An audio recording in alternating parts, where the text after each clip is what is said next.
You're listening to the Pace Radio Network here at paceradio.net.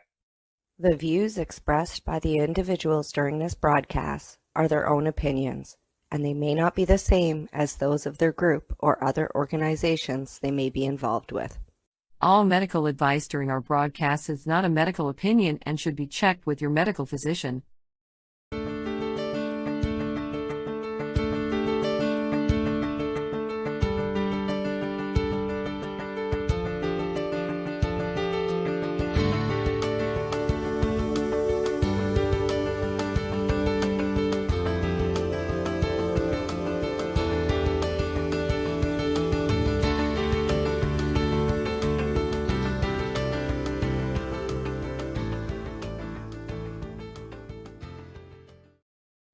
Hello, everyone. It's the end of the week, but not the end of the world. So it must be time for V.A.C. Roundtable. And we're up to number 63. And we would like to thank Dale Gieringer of California Normal. When I came to California back in 1993, Dale was well established, was one of the leaders in the California cannabis movement by far, and California Normal has been a leader outright, in my opinion, out in change, enforcing change here in California. I am California centric, so I have concentrated my efforts here for the past 30 years. Of course, Dale's been doing so for longer and has been a guide, sage, as well as keeps us constantly educated via the California Normal listserv. So thank you very much, Dale, for joining us this evening. It's a pleasure and an honor to share this time and space with you. So I'm going to start off with our first question. So the first question is kind of it's a multiple part, depending on how you wish to explain it. But how did you originally come to cannabis? When did you first hear about it, try it, the epiphany? It became sort of inadvertently your life's work. So there had to be something along the way that triggered it. So how did you come to cannabis? Okay, well, you have to understand, I'm sort of on the cutting edge of the baby boom. I was born in 1946.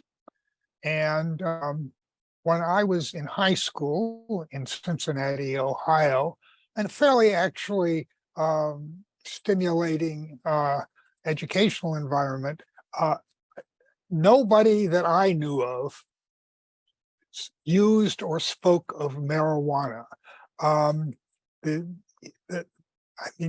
There were a group of people who went outdoors to the parking lot to smoke cigarettes, and that was sort of the main disciplinary problem that the school had with drugs. Then we had Orange Day once a year when we would inject oranges with vodka and consume them at school. But yeah, yes, well, that weak thrills, but anyhow. So basically, I was unaware of marijuana. I learned many years later that there were a couple of my classmates who did smoke marijuana with some beatnik types off campus. But anyhow, like most people who went to college then, my freshman year, again, my freshman year in college was 1964, and you didn't hear about cannabis. But in 1966 and 67, you had the Summer of Love, and you had the Beatles, and you had the Rolling Stones all of a sudden coming out. And I think particularly Sgt. Pepper's Lonely Hearts Club Band. And all of a sudden, there was this huge buzz about marijuana, and everybody was interested in it. And I was interested in it too. I had actually enjoyed drinking beer in my, mainly beer and some wine in my youth, and thought, why not try something new? And I did on Thanksgiving when I was 20 years old. I'm sort of glad I waited that long, actually. I didn't terribly enjoy it the first time. It kept me up all night with these dreams of and visions of like Bugs Bunny cartoons were just going through my head all the time. And it didn't have any, I couldn't relate to it at all. It was rather irritating and I couldn't get to sleep. But the next time I came across it was in the form of hashish, and listened to, I think it was Magical Mystery Tour at that point by the Beatles, and really found a whole new dimension of listening to music, basically, and became infatuated with it. In fact, some of the pot we smoked back then was, I think, strong as anything that's out there today. The black tar hashish that was circulating freely in the summer of, I think it was 67 or so, when I was in the Boston area at that time, was really hallucinogenic. You got visions off of it. I later learned that black tar hashish probably was opiated. So that anyhow, I haven't had anything like that since, or anything stronger than that since. But that's how I came to cannabis. I came to the cannabis movement rather later, really in 1986, when by which time I had moved to California and was going to graduate school and did dissertation work on FDA drug regulation, as it happens. And this is pharmaceutical drugs, drug approval, and it had nothing to do with psychoactive drugs. I specifically didn't look at that, but I looked at FDA drug regulation in general and sort of made the case that consumers should have free choice and access to experimental drugs and new drugs with appropriate informed consent and information. So I was big on consumer information as the key to, and not prohibition. And I happened to hear at that time about the Oregon was having a marijuana initiative, decrim initiative, in 1986 against very strong odds, because 1986 was sort of the beginning of the drug war terror. If you recall, the crack epidemic had just broken out, and unfortunately the poor Oregonians had decided to put a decrim measure on the ballot that year. Unfortunate choice, but they held a conference in Portland. And I thought, well, gee, I'd like to go up and just see the conference. And NORML was a co-sponsor of the conference. And I had heard of NORML before, but I hadn't been active or anything in that movement.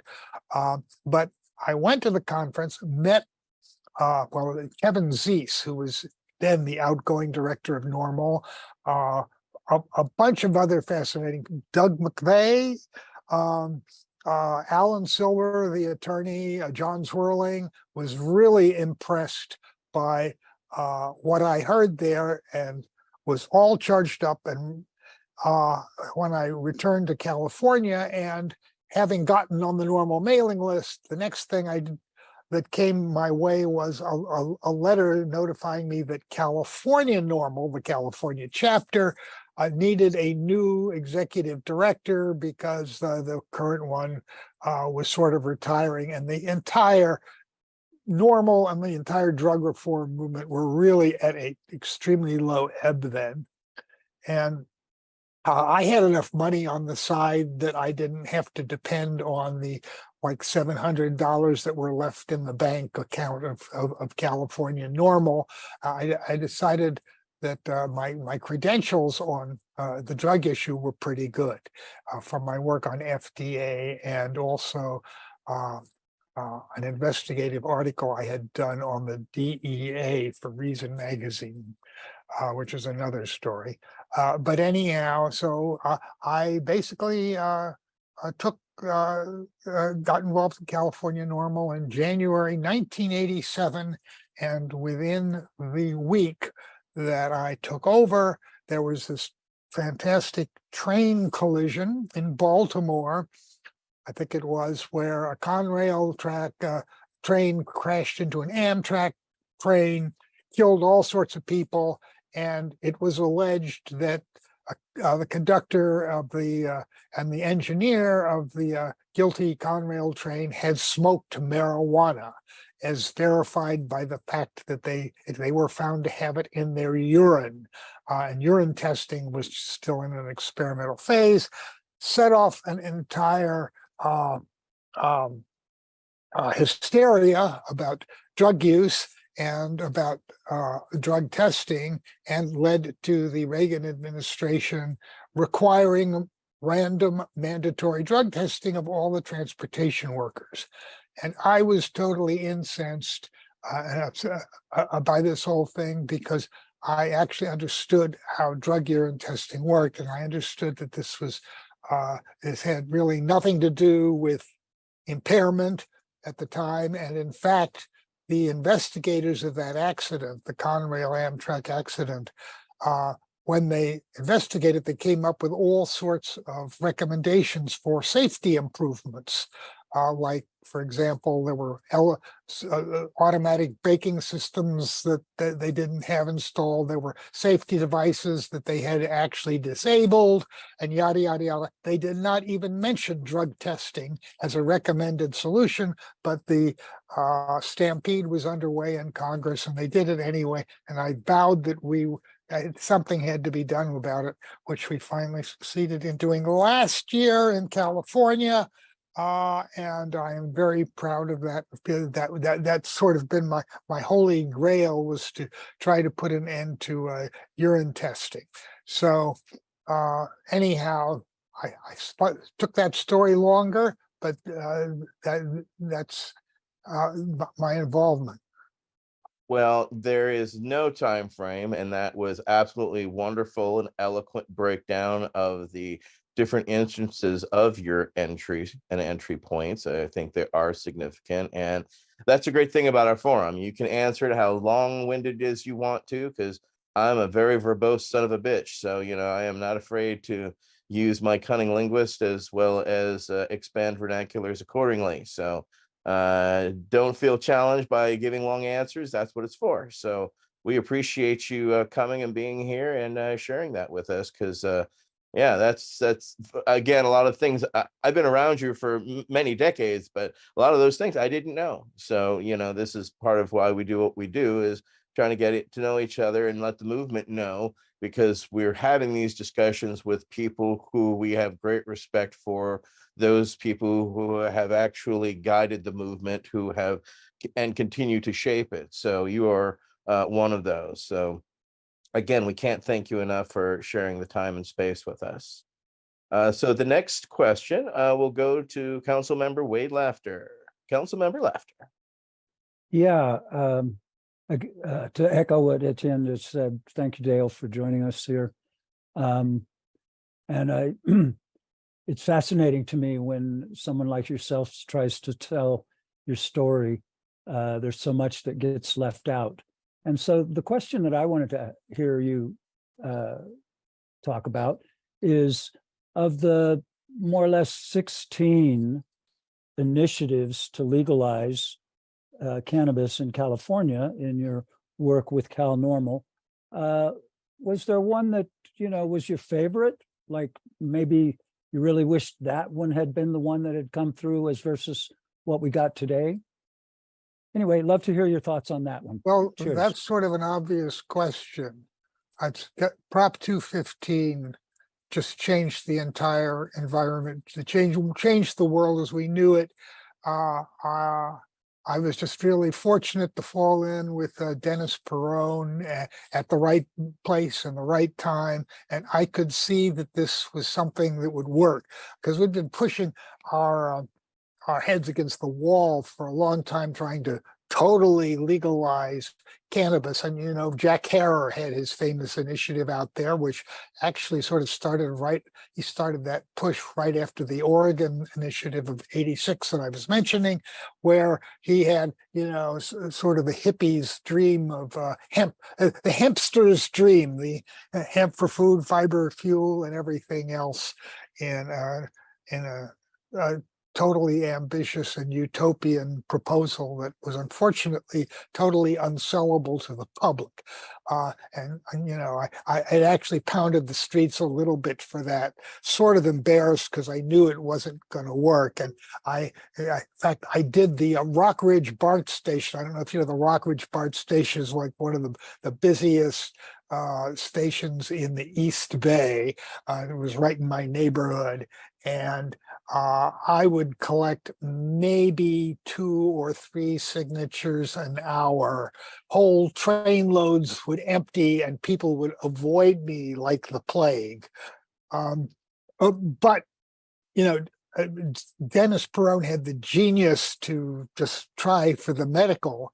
And, you know, we instantly sensed that that was, you know, that had some potential. And of course, as a Dennis's first campaign, and the first campaign that I got involved in that was successful was the 1991 Proposition S in San Francisco, the Proposition P, excuse me, there was a Proposition S also. Proposition P, the medical marijuana initiative in San Francisco of 1991. And this, again, we were still at the height of the Bush drug war then, and it was almost impossible to say anything good about marijuana or drugs anywhere. But we sort of found that we thought we had this soft spot, especially in San Francisco, and especially going medical. And lo and behold, Prop P got more votes than anything else on the ballot, including a measure sponsored by the ACLU endorsing freedom of speech or something like that. We got 80% of the vote, and we saw 80% of the vote. As Dennis said at the time, you know, 60% of the vote, you know, people will say 60% of the people in San Francisco are crazy, but 80% of the people aren't crazy. And that turned out to be the truth. And, you know, we paraded the idea around the state. Activists took it up in other parts. You know, in Santa Cruz passed its own measure the next year. And we got city councils in places, rather conservative places like San Diego and San Jose endorsed the whole idea. We got some bills to state legislature, which were fortunately vetoed by Governor Wilson because the bills were not as good as what we ended up writing in the form of Prop 215. And we had such excellent reception from the press to this whole story of medical marijuana, which really wasn't that widely known until Dennis started publicizing it at his San Francisco Buyers Club.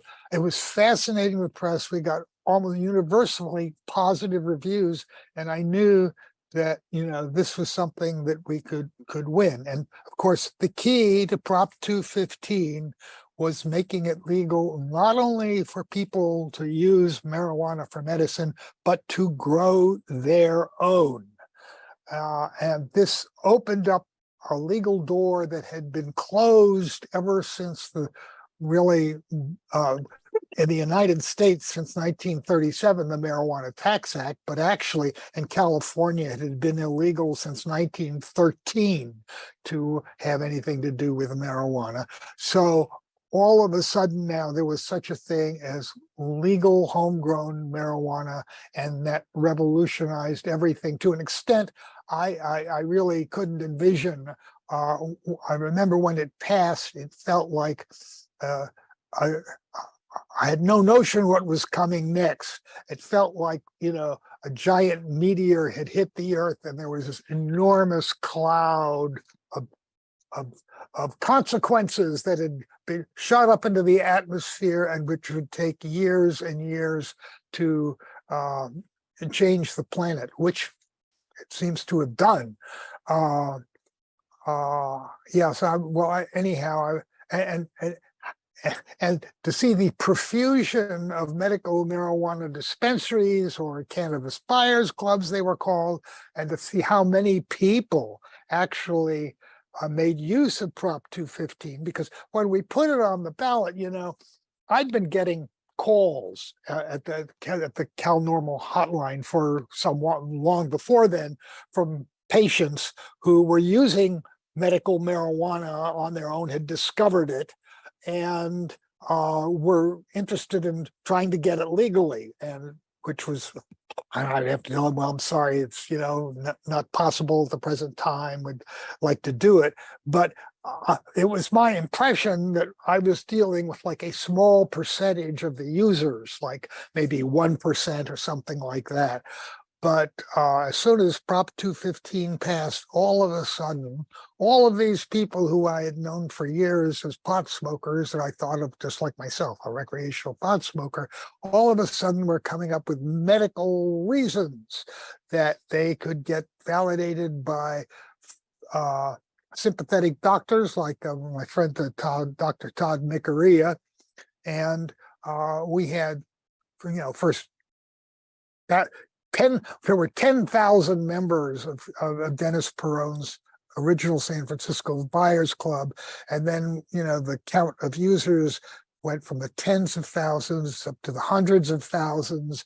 And I think by the 2010 or so, we probably had over 1 million medical marijuana users of one sort or another. It was really like 40% of all of the users in California at the time. So I never saw it coming, but it was a great success. And frankly, I sort of look back on the days when we were under Prop 215. I think things have really gone downhill in many respects since we implemented the very complicated and expensive regulatory system that we did in 2016, and which we now labor under.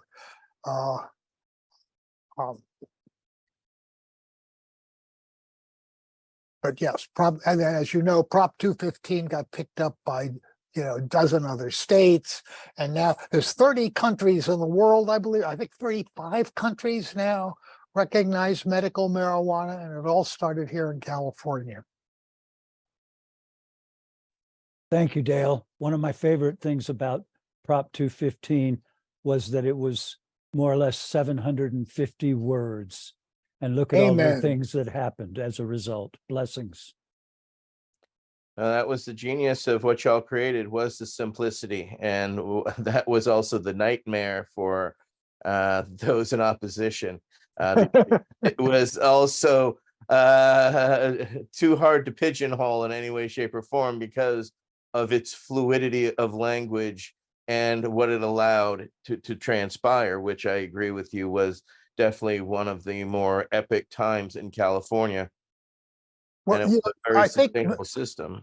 Yeah. One of the unique things about Prop 215 was basically it, in those few words, it just created a right to drugs.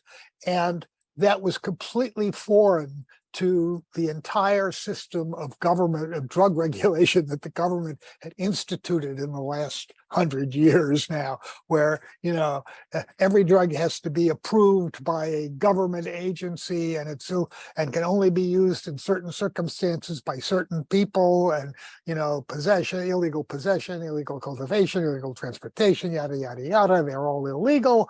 And unless the government gives you permission, it's, you can't do it. And as I say, Prop 215 drove the truck through that. It was a joint that sparked the world, literally and figuratively, because it is, it opened up the floodgates. But thank you for your hard work and dedication to and through that. It was without your leadership, I'm not sure necessarily everything would have happened the way that it would have. And I'm thankful that there were stewards like you along the way to help guide it and make sure it not only became a reality, but it was also, fostered well. Next up will be Mary Lynn Mathery will be our next questionnaire. Mary Hey, Lynn. Dan. Hi, Mary Lynn. Good to see you. When you were just saying that, it reminded me before I get to the question that when Prop 215 passed, Virginia legislators got all up in arms. And we had an old bill back when they were doing medical cannabis through the IND program. And we had one for allowing it for glaucoma and cancer. And they were like, let's get busy. We got to rescind this law and show people that you can't have people deciding what's medicine. And so we had to fight, just say, don't rescind it, make it better, but don't rescind it. And eventually, hey, we're legal finally. Anyway, you mentioned so many icons already, so you might be repeating some of this, but who are your top 3 cannabis activists that you've worked with over the years? Dead or alive? They might have passed already. Well, they have. No, they haven't all, but one certainly has. Dennis Perrone he was really the person who made Prop 215 in the medical marijuana movement. He was a terrific salesman and a terrific spokesperson and a community organizer as well. So I can't say enough about Dennis Perrone. I would also mention Keith Stroup, who is actually still around, and he is the director of NORML. He wasn't actually, he founded NORML, and that was a big deal. It made marijuana an issue, and with a consumer group speaking for it. And of course, NORML helped file the first rescheduling petition for marijuana over 50 years ago. Of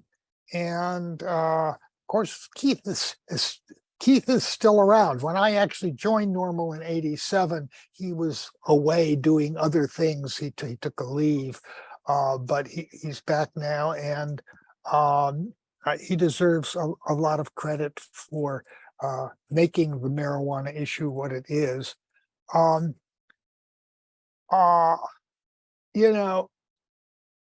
I have to mention my friend, late friend, Dr. Todd Miccaria as well, the medical marijuana expert. Because when I met him when I first got involved in California NORML, he was on the steering committee, and hadn't heard of him before, but I had gotten involved in NORML because I believed in marijuana legalization and life, liberty, and pursuit of happiness type of thing.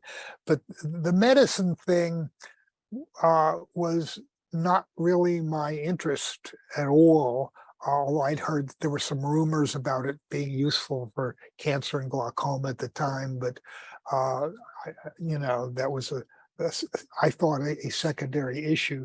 Todd came and started acquainting me with all of what he had discovered and found about the long medical history of marijuana, which in this book, Marijuana Medical Papers, which I always keep handy, going back to the 19th century, documenting all this knowledge about medical marijuana that had been lost. And that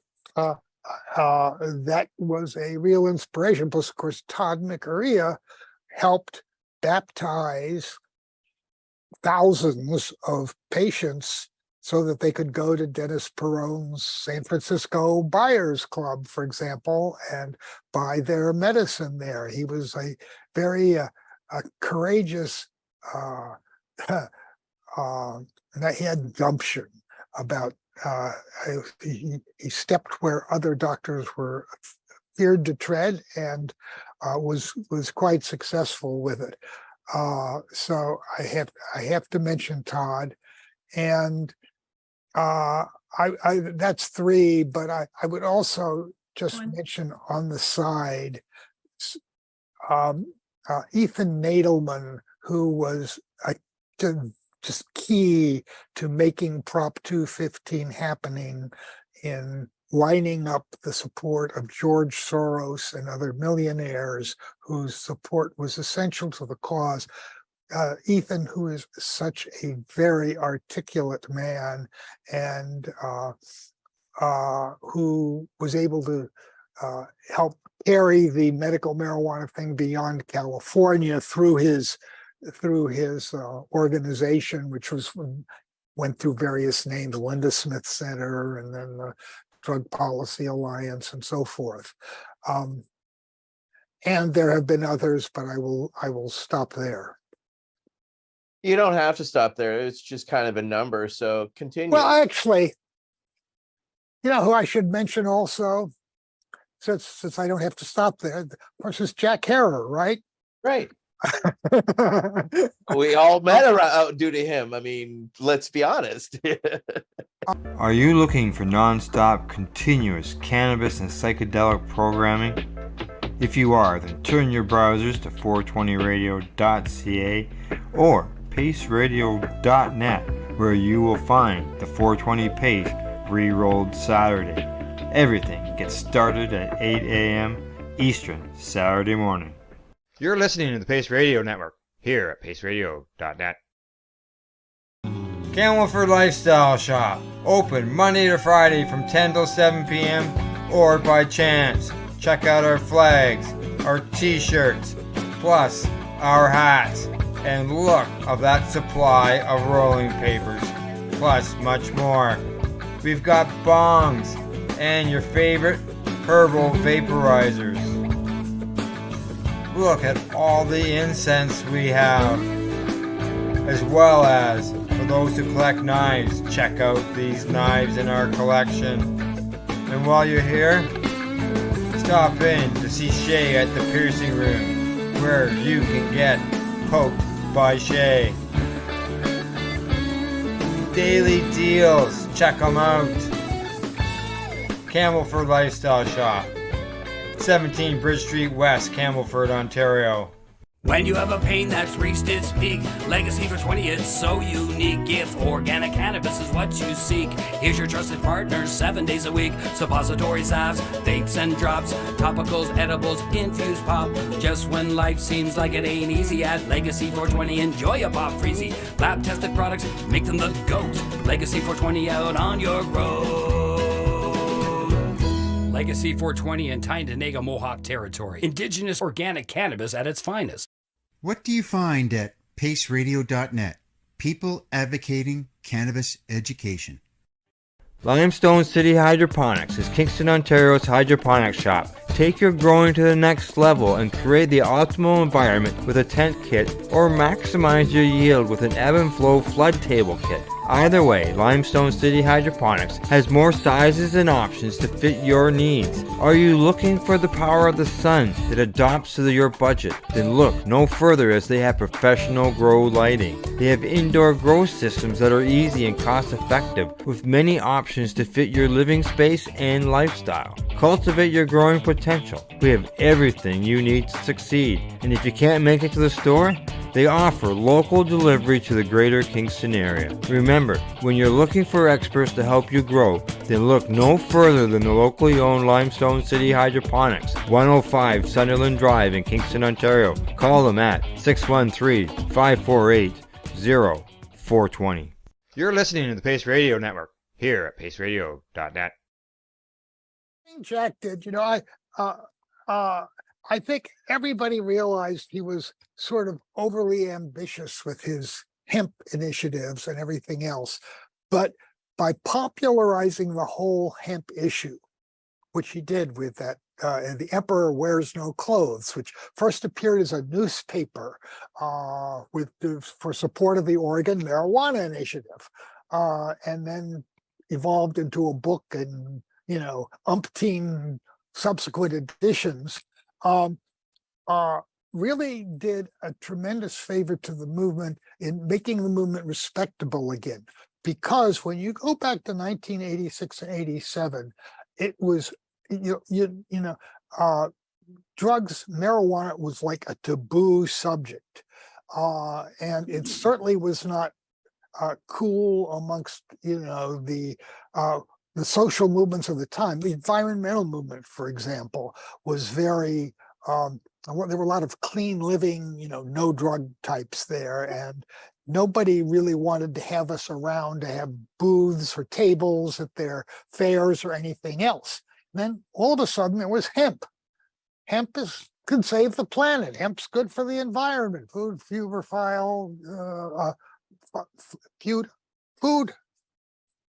fiber, fuel, and fun, and medicine also. And that immediately we became welcome again and started doing all of these fairs, where, alongside the environmental booths, now we had hemp booths and marijuana booths. So that was really, really a valuable service.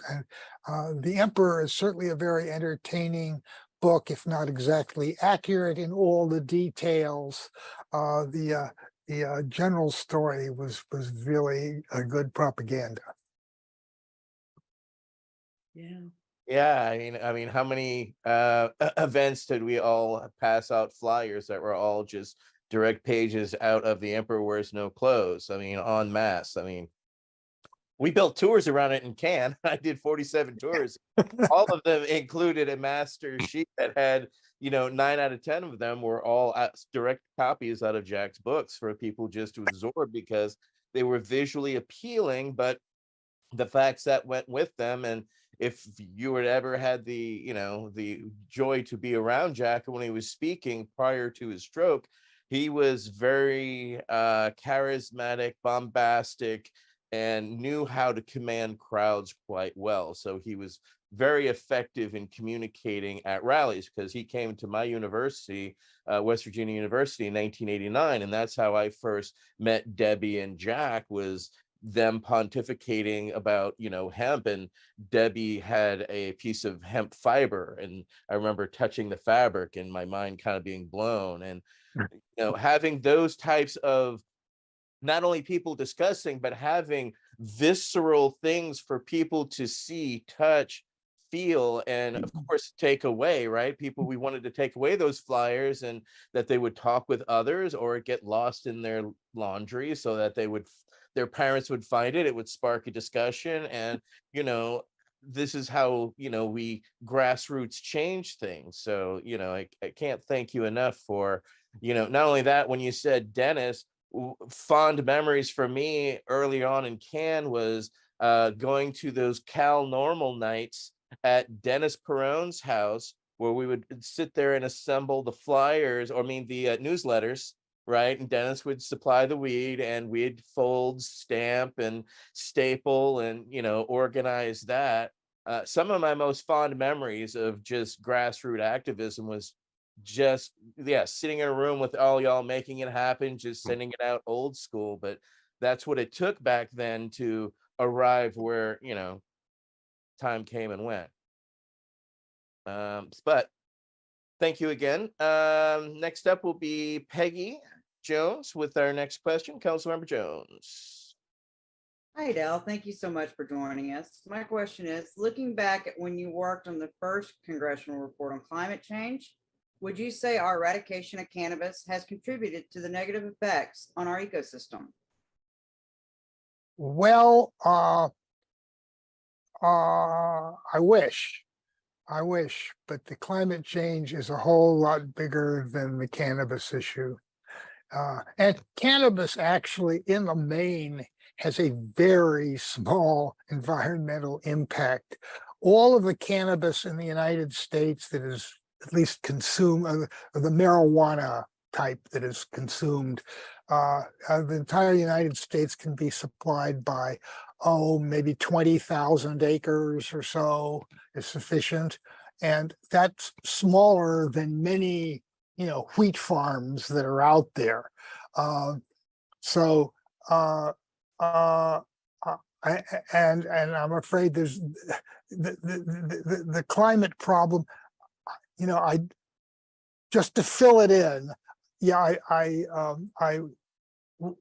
worked for the for a year on a congressional fellowship where I organized hearings on what was the first congressional hearings on climate change and climate research. And, I called in witnesses and, copied their testimony and stuff like that, and wrote a committee report on it. But at the time, this is 1976, none of us really had any clear idea why we should even be interested in climate in particular. It sort of looked like an answer looking for a question. But we called in these witnesses, and lo and behold, witness after witness started testifying to the effect that, well, if our models are correct, this carbon dioxide seems to be building up in the atmosphere as a result of man-made activity, human activity. It's been doing that since the 19th century. And if you continue this trend, it's going to get up to levels where we would probably have global warming, which won't be detectable, for another 15 years or so. But I was impressed by the evidence, and we really emphasized that in the report. And as a result of the report, the Congress funded some research, which lo and behold, found out, sure enough, about 15 years later, all of a sudden, just as these witnesses had predicted, there seemed to be some global warming occurring. And I thought that was probably one of the most accurate long-range weather report I had ever heard. And I'm still impressed what's been happening here in California and in the United States and the world. And since then has followed almost exactly the predictions that these scientists put before our committee back then. But unfortunately, there's nothing we can do to fix it with marijuana, one way or the other. Thank you for that, Dale, and thank you for that important work as well. Next up will be Councilmember Michael Crowitz. Councilmember Crowitz. Great to see y'all. Thanks for coming in and hanging out with us, Dale. This question, I wanted to try to tap into your insight a little bit. It's kind of funny. I believe, if I'm not mistaken, the successful Prop 215, the first initiative that really kind of kicked it off at the state level, that started a revolution really of cannabis activism in the United States and around the world, if I'm not mistaken, was the 13th initiative. So it reminds me, it's funny, it reminds me of Melissa Etheridge, I think it was, that had been like touring for 25 years and then was just discovered, just discovered, this new phenomenon that's been out there playing for all those years. But anyway, yeah, I just wanted to get your sort of insight going back through the years. The question, is of all the organizations and people that have come and gone, try to wax poetic a little bit about the three who may have been the most effective for the overall cannabis cause. I think it's fairly clear, although I know organizations have been as effective as I guess they wish they were, but of course we've got NORML, and I already explained. I mean, they introduced the issue to the world. They started the rescheduling idea, petition, and they CANORML, we were involved in Prop 215 and have been involved in other issues since. The decriminalization in California was sponsored by CANORML, by our lobbyist, Gordon Brownell, who pretty much single-handedly, with the help of George Moscone and Willie Brown, got that through the legislature. So there's 50 years there of work, which has amounted to a fair amount. I have to mention the Marijuana Policy Project, which was sort of a spin-off from NORML in the 90s, and which really got on the ball about doing other initiatives after we did California.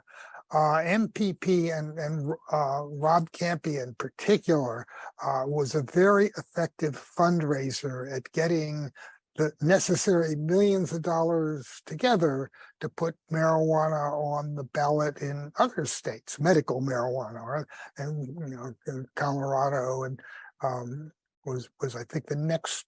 Well, I can't even remember what the order was because it was Colorado, Oregon, Washington. There were a whole bunch of states. I know they were involved in the Missouri initiative that passed a couple years ago. So I think their efforts in that regard were very helpful. And the Drug Policy Alliance or Linda Smith Center, whatever you want to call it, were also effective on the same front, especially since they had George Soros's money to work with there. Actually, they had George Soros and MPP had Peter Lewis, who both had plenty of millions of dollars that they could actually put into this. NORML was never quite so effective at raising money, unfortunately, something that we are an issue we are trying to deal with right now, along with, I have to say, MPP and DPA and all the other drug reform organizations, because cash, there's not a lot of money here at the moment in the whole marijuana business. But yes. Thank you for that, Dale. Next up will be Council Member Wade Laughter. Yeah, thank you, Dale. I want to take the conversation in a slightly different direction here. Our next question is, what cannabis medicines today are most similar to cannabis pharmaceuticals that were on the shelf in pharmacies here in America back in 1915, for example? And what cannabis products today, if any, and I certainly have opinions on this, but I'm waiting to hear what you have to say. What products today, if any, would you classify as similar to the old time snake oil scam that was going on back those days? Thank you. It would be interesting it would be nice to know more about the medicines of 1915. There are people who have collected some of the old bottles of containers that had cannabis medicine. And in fact, I had such a bottle and tried to get it analyzed. There was a little bit of tar in it, like a booger's worth of tar left inside, black stuff. And I got it to a lab and they found it had traces of CBN in it, right? Breakdown product. So there had been some THC in there at one time, but it's impossible to gauge really anything else about it. However, I would say that tinctures would be what are most comparable. And because that was really the most popular way of marketing it on the pharmaceutical market in the United States. I've seen the ads from the 1920s for these tincture bottles with a little rubber eyedropper on them. And some of them advertise dosages like, a couple of drops or something like that. So they must have been strong, some of them. So one thing I have no notion of was I know that hashish was also available. I have not seen any samples of the actual pharmaceutical hashish that would have been around. I don't know what it looked like. There are stories from the 1840s in France, the green hashish that the French hashishans, the artists used. The Bohemians took at that time, and they were like green candies that had I don't know, probably other flavorings in them, cinnamon and sugar and stuff like that. But I don't think that anybody has, to my knowledge, has recreated them or knows exactly what they were like. As for snake oil, Well, one thing is that there's a lot of myths out there currently about cannabis. One of the things that have been skeptical about for some time are these topicals. There are a lot of topical preparations out there, and I've heard lots of firsthand testimony. Oh, this made my lesion go away, or this helped my arthritis. It's an old Mexican folk treatment for arthritis was to put cannabis leaves soaked in alcohol on your arm and so forth. But whenever I talk to scientists about it, they say, well, look, you just can't, THC doesn't go through the skin. It's a real problem. And I've talked to scientists who tried to patent a delivery system that would do that. And nobody, to my knowledge, has successfully demonstrated that. That's something that you can apply, and then a test later shows yes, somehow some THC or other cannabinoids got in their system. Now it could be that there are other components of cannabis, other oils, there's olivitol and things like this that coexist with it that may in fact be beneficial. And it's I'm not ruling anything out, but I sure don't see much there as far as the evidence. I mean, we've also got a lot of new cannabinoids that people, well, not new, but new cannabis products people are selling, like high CBG, cannabigerol or cannabichromene. And I haven't gotten any money to give me a clear explanation of what they think these things do, if anything at all, because they don't seem to have much in the way of noticeable effects. In that way, they sort of resemble CBD. Now, CBD has a bit of the snake oil about it, because at the dosages that it's normally sold, it's really hard to say that it has any effects at all. The studies have shown CBD can be really helpful for certain kinds of epilepsy, for example. Dravet syndrome is the famous one for children, and for anxiety and things like this. But usually the dosages are in the order of hundreds of milligrams, and your standard CBD product, normally has like maybe 10 milligrams or something like that, or 20, and it's not clear that they have any benefits at all, other than people placebo benefit. I have nothing against CBD. I think it's a safe thing. It's not clear that it's doing anything. Now, I am worried about the new synthetic cannabinoids that are being produced from hemp that have never been tested in human subjects. Some of these, like the THCO acetate, THCP, and THCB, and THCR, and some of these claim to be between 3 and 30 times as potent somehow than THC, Delta 9. And I don't think we want anything like that. And certainly I wouldn't want to play around with anything like that if it's never been tested in human subjects, and these things haven't been. I mean, I want to distinguish them actually from Delta 8 has gotten a bit of a reputation for itself, because it was one of the first of these to arise. Delta 8 does occur in minuscule quantities in pot, but actually Delta 8 has been around for quite a while, and there's been studies with it. It was investigated as an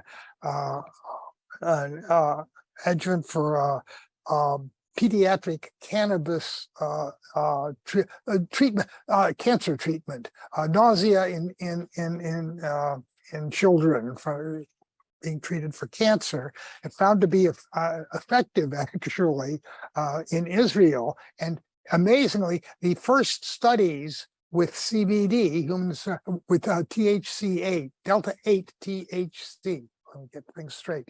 Yes, the first studies of Delta 8 THC were done in the 1940s, before Delta 9 had been discovered. Delta 8 had been produced as sort of a side product of CBD, actually, which was discovered earlier than Delta 9. So I feel fairly good about Delta 8, and it's not stronger. It seems to be milder than Delta 9, but beware of the others. There you go. All right, thank you for that. Michael Crouch, you had a follow-up? Yes, thanks, Dale. I just, first of all, I wanted to touch on the cannabis extracts. I thought that was a great comment, about us sort of having parity with our ancestors on the cannabis extracts and tinctures that we're using in medicine. Back then, they had, they called it, I believe, cannabinol. And they did, of course, it was years before, you're talking the 1910, 15 time period. That was years before they discovered CBD or THC or anything like that. But they knew if they had that red extract, they had everything in there. That was their theory.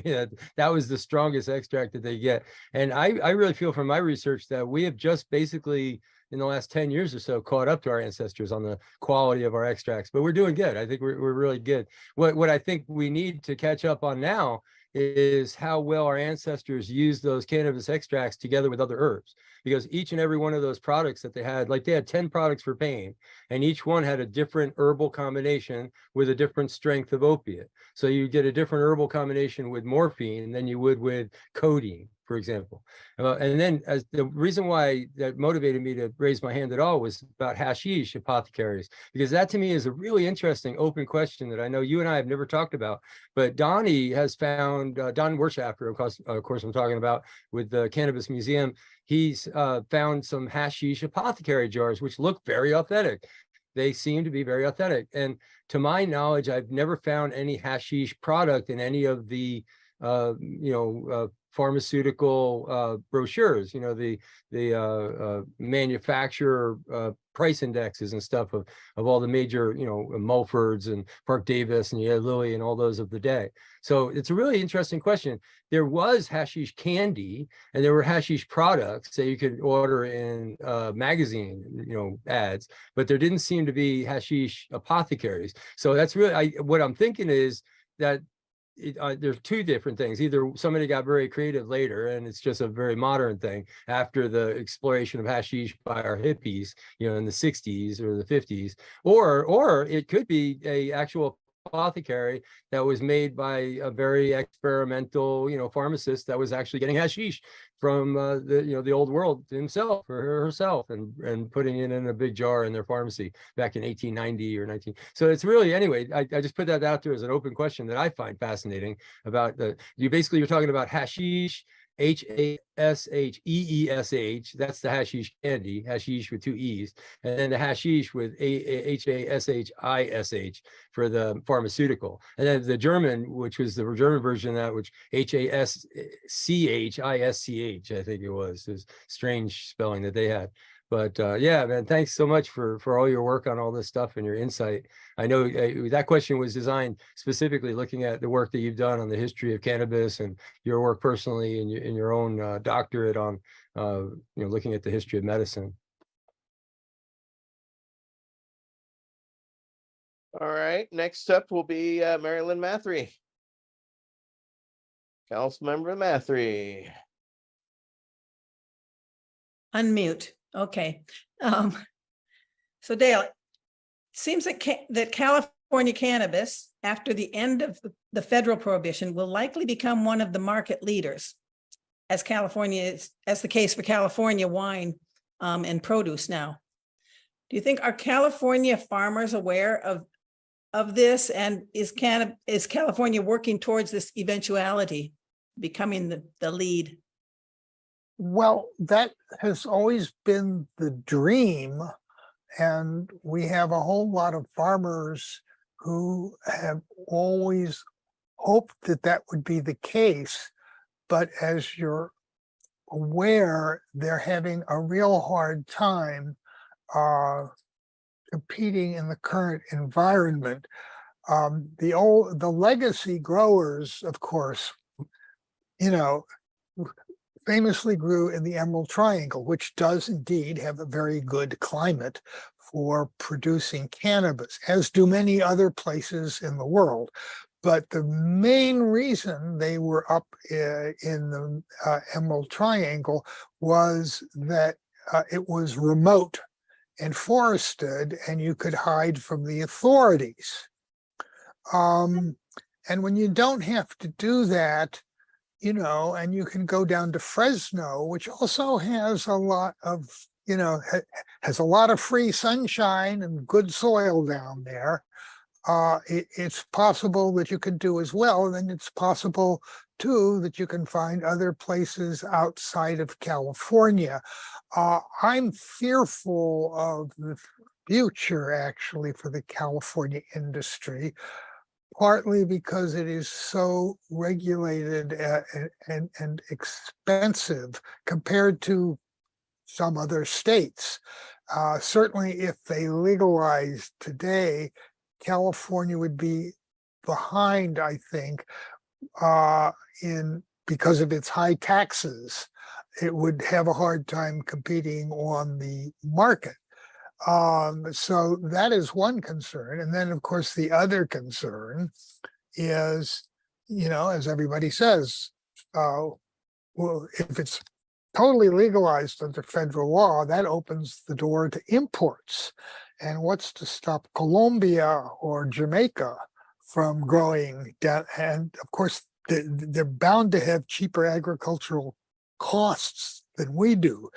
So I think it's going to, competition could be tough up ahead. Plus, we have these new technologies that are developing where they might be producing good cannabinoids from cultures of bacteria or yeast or something like that, and might have a really excellent product in another umpteen years. So at the moment, the legacy industry in California, though, is barely hanging on by a thread, I have to say, and is largely being displaced by corporations, both national and international, like from Canada, right? With lots and lots of money and not much history with this thing, but enough funds to be able to buy up other people's farms, buy up legacy farms, and do the business themselves. So I'm not happy with the direction things are headed at the moment, and there are powerful economic forces in the United States which work towards big agriculture, which I think we've all seen in our lifetimes. Because when I was a kid, the family farm was, everywhere. I mean, my grandparents had family farms, right? But no small families are doing that in the way they used to anymore. At best, they're multi-million-dollar family businesses, corporations, but with staffed mainly by immigrant workers or something like that. I'm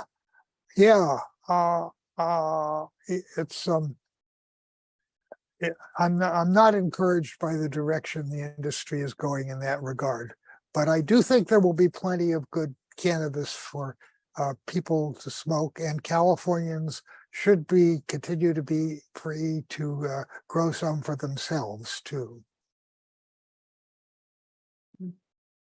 Yeah, I keep hoping with the environment the way it is that these states would give incentives for people to grow cannabis instead of the regulations with all the roadblocks, to actually give incentives, because the planet, I mean, I worry about all the fires you've had in California, plant trees, yay, but it's going to take a long time. So let's get some hemp or cannabis in the meantime to hold the soil.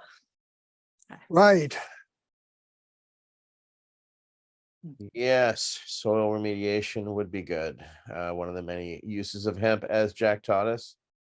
Well, that's kind of that's it. That's our questions. So I want to thank Dale once again for joining us tonight. I'd like to thank our council members, Peggy Jones, Marilyn Mathry, Wade Laughter, Michael Crowitz, Nate Landau, myself, Etienne Fontan. Dale, again, I can't thank you for your hard work and dedication. Again, one of my most fond memories in life is when we were found guilty of in federal court, and we came out from the Ed Rosenthal trial after saying our Fifth and 10th Amendment rights, right? Fifth and 10th Amendment, right?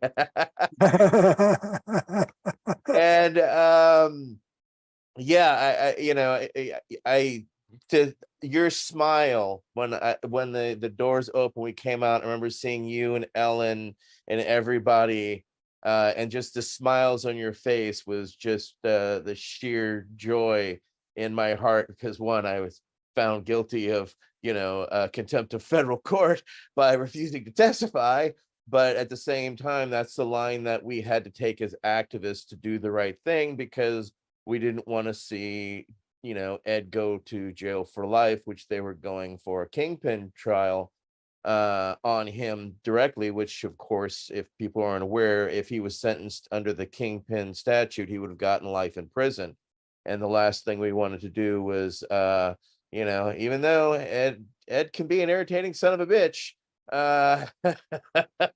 none of us wanted to see him do any more jail time. So I can't thank you again for your dedication and to patience, because I know I'm not the only person come out of a case and to see you smiling there. So to me and others, I just have to say my thanks.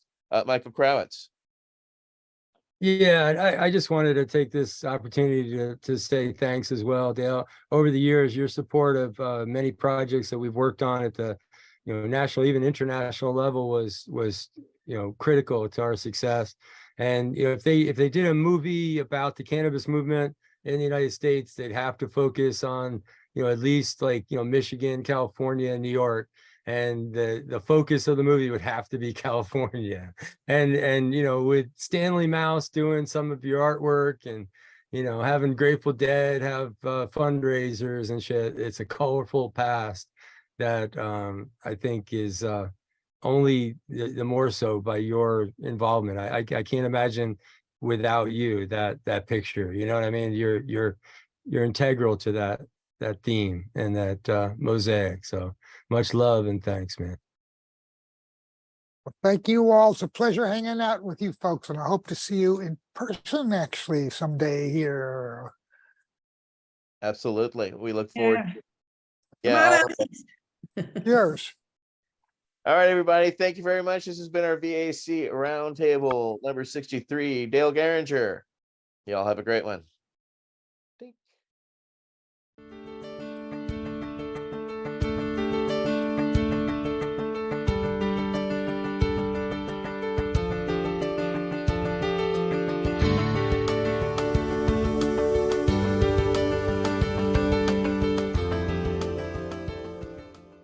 You're listening to the Pace Radio Network, here at paceradio.net.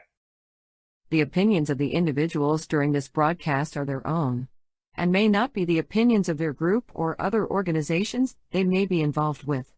All medical advice during our broadcast is not a medical opinion and should be checked with your medical physician. When you have a pain that's reached its peak, legacy for 20, it's so unique. If organic cannabis is what you seek, here's your trusted partners 7 days a week. Suppository salves, vapes and drops, topicals, edibles, infused pop. Just when life seems like it ain't easy, at Legacy 420 enjoy a pop freezy. Lab tested products make them the GOAT. Legacy 420 out on your road. Legacy 420 in Tyndonega Mohawk territory. Indigenous organic cannabis at its finest. Enjoy the buzz of legalization with Campbellford Lifestyle Shop. From lights to plant nutrients, books, consumption accessories, and more, we've got all your basics to grow or consume cannabis. Visit our info center or take a look at our piercing services and body jewelry, now available in-store through Campbellford Lifestyle Shop, 17 Bridge Street West, Campbellford. Limestone City Hydroponics is Kingston, Ontario's hydroponics shop. Take your growing to the next level and create the optimal environment with a tent kit, or maximize your yield with an ebb and flow flood table kit. Either way, Limestone City Hydroponics has more sizes and options to fit your needs. Are you looking for the power of the sun that adapts to your budget? Then look no further, as they have professional grow lighting. They have indoor grow systems that are easy and cost effective, with many options to fit your living space and lifestyle. Cultivate your growing potential. We have everything you need to succeed. And if you can't make it to the store, they offer local delivery to the greater Kingston area. Remember, when you're looking for experts to help you grow, then look no further than the locally owned Limestone City Hydroponics, 105 Sunderland Drive in Kingston, Ontario. Call them at 613-548-0420. We are people advocating cannabis education here at Pace Radio.